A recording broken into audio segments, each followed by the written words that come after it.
The Kanto region, home of the original 151 creatures that gave way to the rise of Pokemania and first made us fall in love with the ever-growing world of Pokemon. The designs of these Pokemon are truly iconic and hold a large amount of nostalgia at the heart for many around the globe.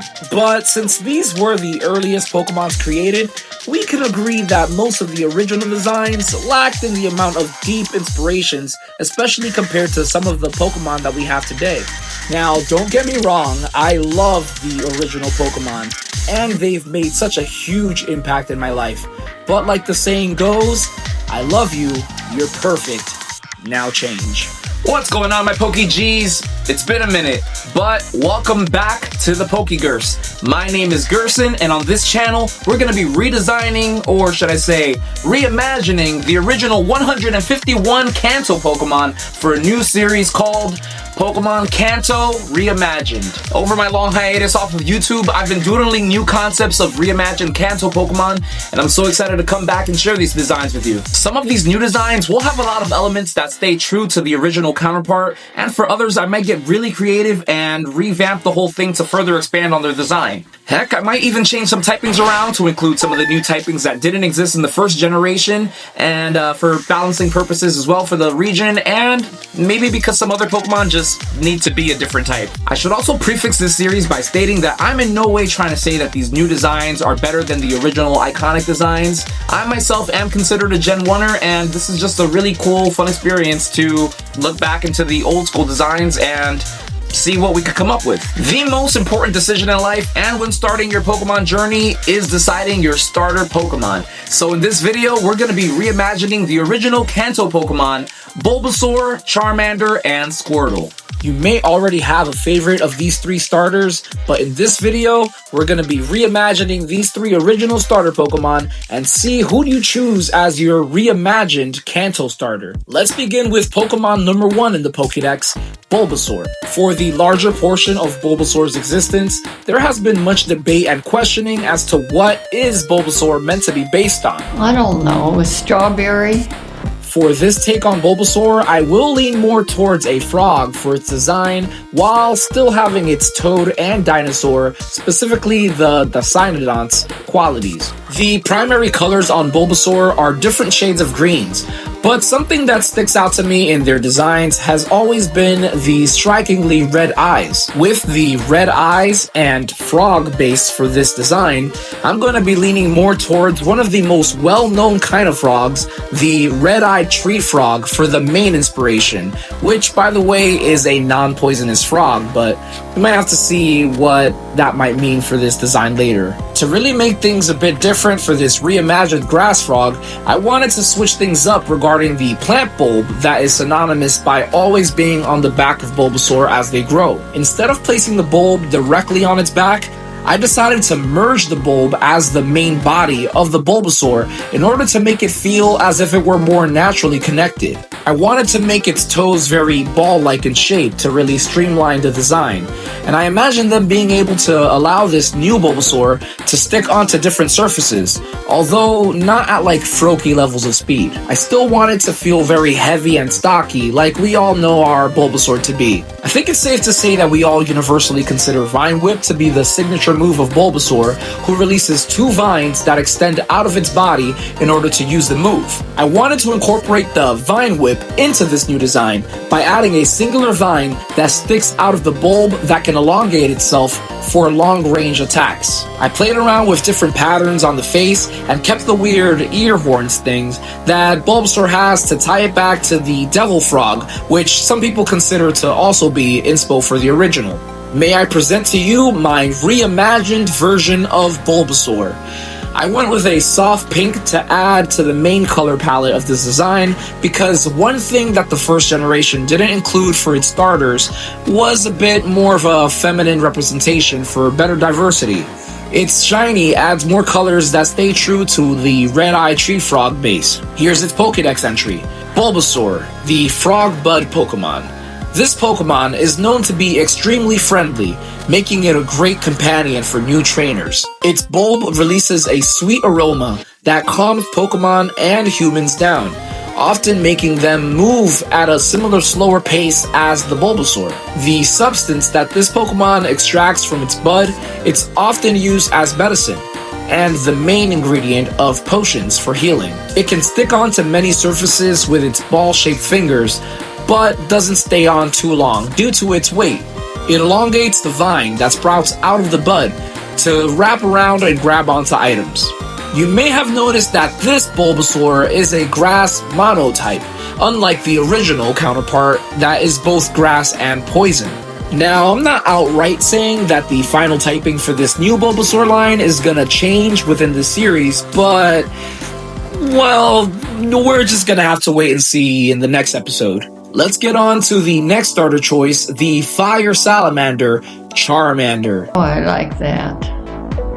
I'll call him Hamilton. Out of the 3 Kanto starters, Charmander was more often looked at as the starter Pokemon that all the cool kids, I'm using air quotes, chose as their starter Pokemon. Going back to that diversity within the starters, I still wanted to have that cool, edgy factor incorporated into this starter. I played around a lot with the body and head shape, and at one point wanting to make the upper body very slim and sleek, while making the head sharp and pointed. I have to be honest, it was pretty rough figuring out the route that I wanted to go with this final design, making this reimagined Charmander the most difficult out of the 3 for me to be satisfied with. The main thing that I wanted to bring into this design was the idea of a baby lizard or dragon hatching from an egg.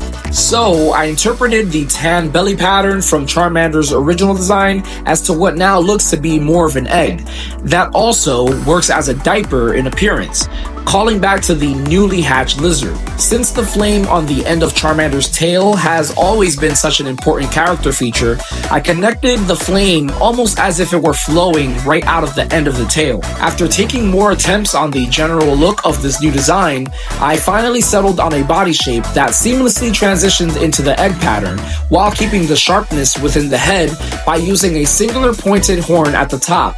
That is a nod to the original evolved form of Charmander, Charmeleon, who I'll be taking a different route with when I get to that redesign in a future video. I settled on a facial pattern, again keeping that cool guy, main character edginess in mind. I had an idea to somehow connect these 3 redesigned starters to Pikachu, who we can also consider a Kanto starter Pokemon. So I'll be including a circular cheek pattern to each design to tie them all together. Here is my new reimagined version of Charmander. Although the original Squirtle is my favorite of the starter trio, my favorite color is red, and the added red patterns on this new design, along with the multiple revisions to complete this new design, makes my eyes gravitate towards it more than the others. But truthfully, I still don't even know which of these 3 I choose to start my reimagined Kanto journey with. Let's check out the Pokédex entry. Charmander, the flame lizard Pokemon. This Pokemon is known to have a rambunctious personality. They often tend to bite off more than they can chew, wanting to challenge other Pokemon that are far more superior in strength. Although they often get into trouble, their determination to get stronger alongside a trainer who is equally determined and ready to grow makes them a great partner Pokemon for new trainers. Contrary to many's belief, the flame at the end of its tail won't be put out with water. The ember on its tail will only fade when this Pokemon loses all of his confidence and willpower, while growing brighter and stronger when motivated. What do you think about this new Charmander? Make sure to let me know down in the comments.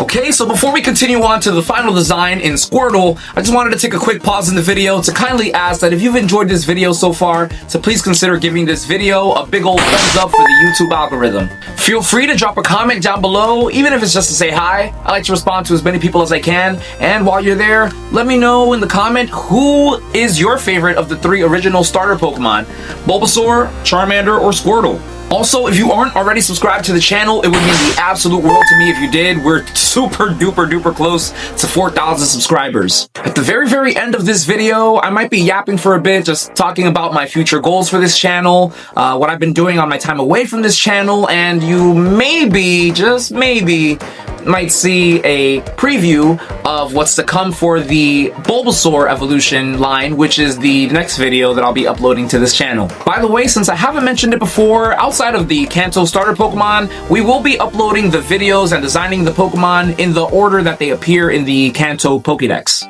All right, Tumbleweed. Alright, enough about that. Let's get on to designing the final starter choice and my usual starter choice from Kanto, Squirtle. What? Squirtle. Squirtle. Like What is he turtle. gonna squirt? Water. See, he's like a squirting turtle. Squirtle. Yeah. Well, I'm not gonna do that. So right off the bat, I knew that I wanted to go in more of a sea turtle route with this new Squirtle redesign. Kinda literally like everybody else that redesigns the Kanto starters. Anyway, I think going in the sea turtle route definitely gives even more of an aquatic feel to Squirtle. However, I still wanted to make this sea turtle stand on 2 feet, which was the more difficult part to get down when designing its legs. As a callback to the first water starter that I presented on this channel for my Cinemar region, Celiopup, I wanted to incorporate a scuba diver element to this design, as I will also be bringing in some Navy SEAL inspiration as well. In order to really make the scuba element apparent, I covered a portion of his face in a bubble-like substance that works as goggles. The turtle shell has these circular rings connected to the sides that give the appearance of arm floaties. I again used the circular cheek patterns to assimilate with the other starter designs. I think my favorite part of the sea turtle arms is that the flippers make it so much easier to position the Squirtle in a salute-like pose, referencing the Navy SEAL inspiration. Here is my reimagined Squirtle design. Out of the 3 starters, Squirtle was probably the design I most knew what I wanted to go for heading into it, making it almost draw itself at times. I went with a darker blue for the turtle shell instead of the original brown to give it more of that modern starter feel. Also, it kind of reminds me of the blue turtle shells from the Mario series. I can imagine this Squirtle being the more cautious of the 3 starters. Let's take a look at its Pokédex entry. Squirtle, the bubble turtle Pokemon. This Pokemon is an excellent swimmer from an early age. They are known to be extremely loyal, and although they are alert and calculate for potential dangers, their courage makes them a great companion for new trainers. It's believed that they are able to see in the dark, deep depths of the ocean. This Pokemon loves to help others in need, often using their water gun attack to put out fires. Their shells are as unbreakable as their spirit. And there you have the 3 reimagined Kanto starter Pokemon. Without knowing what the final evolutions look like, comment down below which of these 3 you're choosing as your partner Pokemon for this different take on the Kanto region. Also, just because my mind gets manic about design things, it's very possible I may update or adjust any of these designs. And that goes for any redesigns I reveal in future upcoming videos. The next designs that I'll be working on for this series are for both Ivysaur and Venusaur, so stick around if you want to see a sneak preview of those. And make sure to subscribe to the channel with the notifications turned on so you don't miss any new upcoming videos. Also, feel free to give it a thumbs up if you enjoyed this video. Alright, so I just wanted to take a quick moment to thank you all for watching this video. If you got to this part of the video, I appreciate it so much. I'm getting off the script now. I don't have a script. I'm just gonna blab, yap, whatnot. Again, appreciate you all very, very much for being here, especially all the people that were already subscribed and were waiting and were reaching out. Honestly, a lot of you reached out before asking like, oh, when are you gonna come back? Like, how have you been and everything? And I appreciate that from the bottom of my heart. I really, really do. I've been working. I've been very busy with life. Unfortunately, things cost a lot of money. And at first when I was doing this channel, I had 1 job, and during my time away, I had to essentially get a second job outside of the other kind of job thing that I do with my brother. So I kind of have 3 jobs, you could say. 4 if you consider me performing when I do. It's very busy. There was really just no time to even imagine myself putting my effort into the channel.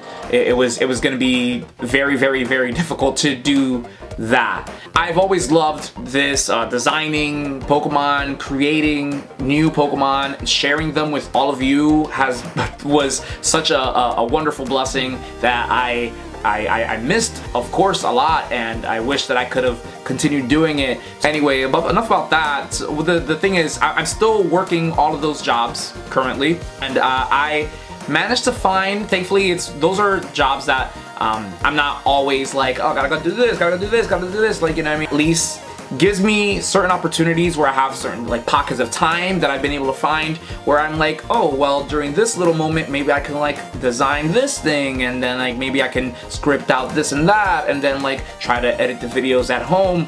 It's still gonna be a lot to manage to do, but I'm gonna try my very best, because the main goal for this channel is to make this be the main source to provide everything else that I need for life. Of course, that's like everybody who gets on YouTube's dream to do. First goal, enough. Let's try to make this channel grow enough where I can at least leave one of those jobs, and I'll have more time to focus on the channel, and then it'll grow even more, and then I can leave another one, and hopefully this becomes the main thing. Future goals for this channel, again, I mean, of course, the growth, but I really want to work with a lot of other PokeTubers. That's like a big dream for me. A lot of people like Infamous Trainer. I definitely want to work with him. He's been so helpful in the journey as soon as I started YouTube. He's always been there, so I really appreciate him. He's probably watching this video now. Shout out to Infamous Trainer. I would love to do one of those series with like True Green 7 where he invites other artists and PokeTubers to collab on a video. I would very, very much love to do that. I don't have a Twitter, by the way. I know that he does a lot of his things like over Twitter, but hey, if you guys just like comment on his video like, hey, you should get pokegerse, there's this guy named pokegerse that he really wants to be included in one of your videos, who knows, maybe he might consider that, and like we'll be able to get on someday. So that would be very awesome. Alright, so I'm just gonna like skip ahead because I just went completely off the rails at one point, but anyway, I'm gonna show a little preview of what the Ivysaur and the Venusaur might look like for the final design for the next video that I will be uploading as soon as I can.